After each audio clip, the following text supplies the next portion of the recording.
حضرت عباس سے کسی نے کہا تھا اللہ کی سب سے بڑی نعمت، تو بخاری اٹھانا، فرمانے لگے محمد نعمت اللہ، بخاری ہے بخاری، فرمایا محمد اللہ کی سب سے بڑی نعمت ہے، صلی اللہ، یہ سب سے بڑی نعمت ہے۔ کچھ کہا تو صحیح نہ یار، ایک مجھے کہنے لگا نہیں وہ 9 ربیع الاول کو آئے تھے، تو میں نے کہا 9 کو میلاد مناؤ، کوئی مسئلہ نہیں، 9 کو میلاد مناؤ، کوئی مسئلہ ہی نہیں، ہم تو سارا سال مناتے ہیں، بس 9 کو مناؤ نا بھائی، کون کہتا ہے عید نہیں ہم کہتے؟ میں نے کہا چلو جشن میلاد کہہ لیا کرو، میلاد ہی کہہ لو، یہ کہہ لو، تم نے خوشی منانی ہے تو محفل میلاد کہہ لو، نہ عید کہو، عیدیں 2 ہی ہیں۔ میں نے کہا نہیں وہ بھی تیری غلطی ہے، میرے نبی نے کہا ہر جمعہ میری امت کی عید ہے۔ اور قرآن پاک پڑھ، قرآن پاک پڑھ، حضرت عیسیٰ کہتے تھے یا اللہ جب تو من و سلوہ نازل کرے گا وہ دن ہمارے لیے عید کا دن ہوگا۔ اور سیاستہ پڑھ، حضرت عمر کہا کرتے تھے جس دن دین مکمل ہوا یوم اکملت، جس دن دین مکمل ہوا یوم اکملت لکم، یہ آیتیں نازل ہوئی تو فرمایا وہ دن ہمارے لیے عید کا دن تھا۔ یہودی ہمیں کہتے تھے یہ آیتیں ہم پہ آتی تو ہم عید مناتے، یہ بھی تیری غلطی ہے کہ عیدیں 2 ہی ہیں۔ رب جب بھی کسی کو دید کرائے وہ عید کا ہی دن ہوتا ہے، وہ عید کا ہی دن ہوتا ہے بھائی۔ ہمارے لیے سب سے بڑی عید یہ ہے، اس لیے کہ باقی عیدیں اسی عید کا صدقہ ہے، صلی اللہ تعالی علیہ۔ تو عید میلاد النبی پہ اظہار مسرت کرنا، خوشی کا اظہار کرنا، خوشی کا اظہار کرنا، یہ تو ایمانی تقاضا ہے، یہ تو روح کا تقاضا ہے، یہ تو اندر اچھلتا ہے۔ شریعت جتنی ہمیں اجازت دیتی ہے اتنا ہم کرتے ہیں، اور کوئی میلاد کی محفل میں کوئی ایسا کام نہیں ہوتا جو شریعت سے ٹکراتا ہو۔ پہلے کیا ہوتا ہے؟ تلاوت، منع ہے قرآن پڑھنا۔ دوسرا کیا ہوتا ہے؟ اتنا درجہ ہے نعت کا، اب تو نہ نعت پڑھنے والے رہے نہ سننے والے رہے، دونوں میں ہی کمی ہے۔ اور میں اکثر کہتا ہوں نعت پڑھنا اتنا کمال نہیں جتنا سننا کمال ہے۔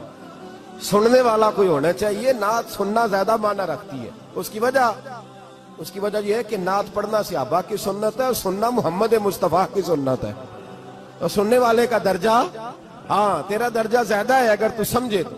اور اتنا بڑا درجہ کہ حضرت احسان بن ثابت نعت پڑھے تو نبی پاک اپنی چادر ممبر پہ بچھائے اور وہ میں نیچے نہ پاڑ، ادھر میرے ممبر پہ بیٹھ کے پاڑے، یہ کوئی معمولی بات ہے؟ رسول اللہ کی نعت سننا، بلغ العلا بے کمال ہی کشفت دجا بے جمال ہی حسنت جمیع۔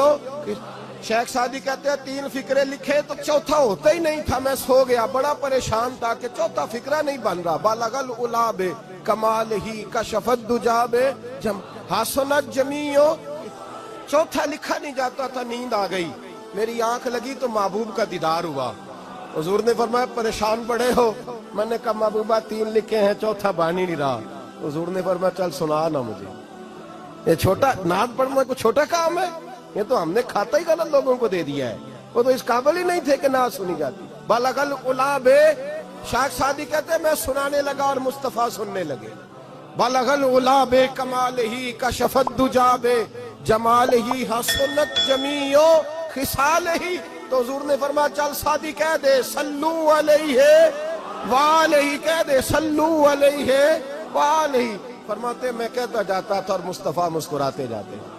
کوئی چھوٹا درجہ ہے نعت تو ایمان ہے، نعت تو طاقت ہے، نعت تو تیری روح کو بیدار کرتی ہے، پر شرط ہے نعت ہو، شرط ہے، شرط یہ تقاضا ہے میں نعت ہو، وہ نہ ہو کہ نعت پڑھے نا۔ میرے حضرت صاحب فرماتے ہیں نعت کا مقصد ہے جب بندہ نعت پڑھے تو اس کا دل نبی پاک کے گنبد کی طرف جائے، جب نعت سنے تو اس کی توجہ رسول پاک کی جانب جائے، یہ نہ ہو کہ نعت سنے تو توجہ گانے کی جانب جائے، یہ نہ ہو کہ نعت ہو رہی ہو تو لوگ کہیں، میرے کان میں لوگ کہہ دیتے، آپ یقین کریں محفل میں بیٹھے لوگ کہتے ہیں فلانے گانے کی طرز پہ لاندہ دی، تو کدھر گیا دھیان اس کا؟ یہ نعت تو نے پڑھی ہے، یہ نعت سنی نہیں آج تک۔ ہاں اگر نعت پڑھنی ہو تو علامہ اقبال کی لکھی ہوئی پڑھا کر، اگر نعت پڑھنی ہو تو شیخ سعدی کی لکھی پڑھا کر، اگر نعت پڑھنی ہو تو حضرت احسان بن ثابت کی لکھی پڑھا کر۔ اور اگر تیرا دل کرے کہ نعت بھی ہو، جذبات بھی ہو، حسن بھی ہو، علم بھی ہو، عمل بھی ہو، قرآن بھی ہو، حدیث بھی ہو، تو پھر امام محمد رضا فاضل بریلوی کی پڑھا کر، پھر اعلیٰ حضرت کی پڑھا کر، تجھے پتا چلے چمک تجھ سے پاتے ہیں سب پانے والے، میرا دل بھی چمکا دے چمکانے والے۔ اعلیٰ حضرت کہنے لگے یا رسول اللہ میری سفارش نہ کرو، ڈر لگتا ہے قیامت کی رات بڑی گہری ہے، سفارش نہ کرو اس طرح کرو میرا بازو پکڑو اور جنت تک پہنچا کے آؤ، میرا بازو پکڑو اور جنت تک. کہتے ہیں میں مجرم ہوں آقا مجھے ساتھ لے لو. سونے نہ ڈر لگتا ہے. وہ بچہ کہتا ہے میں نے نہیں باہر جانا، اندھیری رات ہے.